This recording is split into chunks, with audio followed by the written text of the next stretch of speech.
This is part 3 of the life of Francis of Assisi.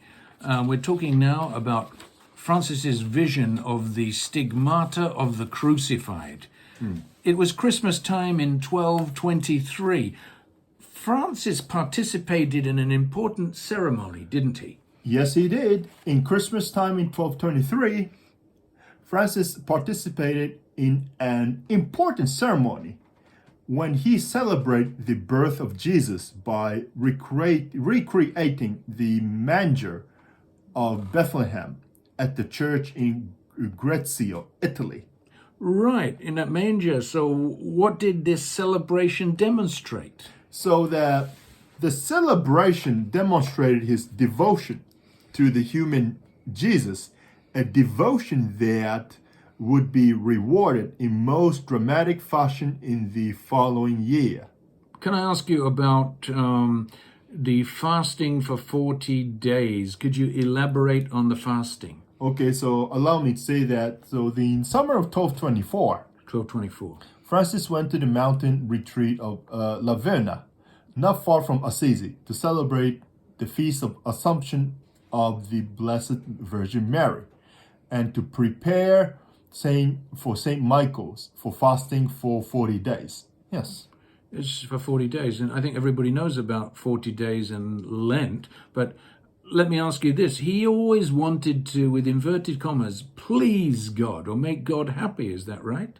Correct. So he prayed that he might know how best to please God, opening the Gospels for the answer. Okay? All right. He came upon references to the Passion of Christ 3 times. 3 times. Correct. Now, one very, very important event supposedly happened on September 14th. What was that event? Okay, on the September 14th, right? So as he prayed during the morning feast of the Exaltation of the Cross, which is the September 14th. Right. He beheld a figure coming toward him from the heavens. Saint Bonaventure, Minister General of the Franciscans from 1257 to 1274, and a leading thinker of the 13th century. Yeah. So can you tell me a little bit about this vision that he had? So he wrote that as it's, okay, I'm going to read it slowly, okay? Yes. As it stood above him, he saw that it was a man, a yet seraph, with 6 wings. 6 wings.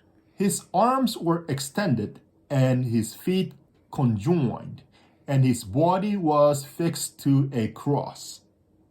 2 wings were raised above his head, 2 were extended as in flight, and 2 covered the whole body.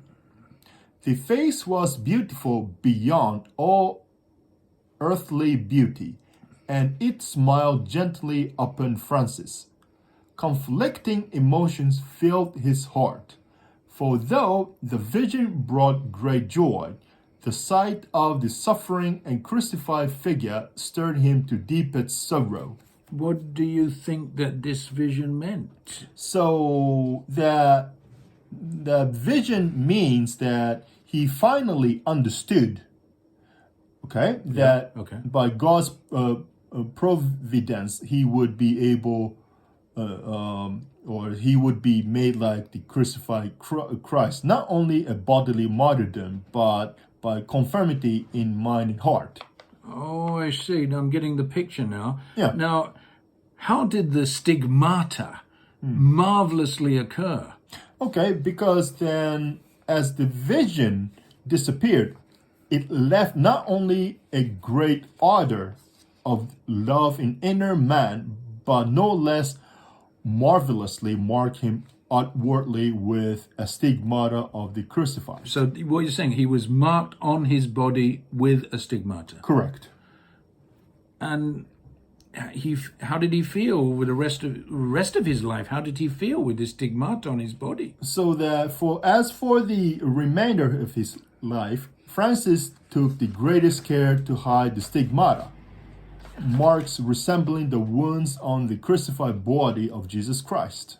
Yes.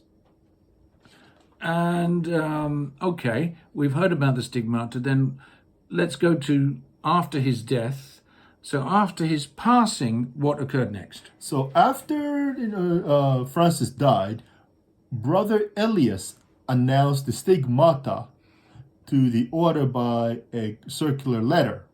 Later, Brother Leo, the confessor and intimate companion of the saint, who also left a written testimony of the event, say that in death, Francis seemed like one just taken down from the cross. So where did they eventually bury him? So he was buried temporarily in this the certain place, but after that, he was but before actually, so he was buried temporarily in the church of San Giorgio at Assisi. Don't worry, there's a strange Japanese insect flicking at the window. Oh, okay. God bless them. Okay, that's good. Good. So, and then but in answer to you and to answer to your question, so on July 15, 1228, concluding a process of unprecedented speed, Francis was canonized by his former protector. Well, by his former protector. Who was that protector? So the Pope Gregory IX. Yes. Well, there you have it. So that is the story of Francis Assisi's stigmata, and it sounds like an insect. The Japanese sliding windows. It was listening in. So it's up to you to decide on the stigmata of Francis Assisi. Yes.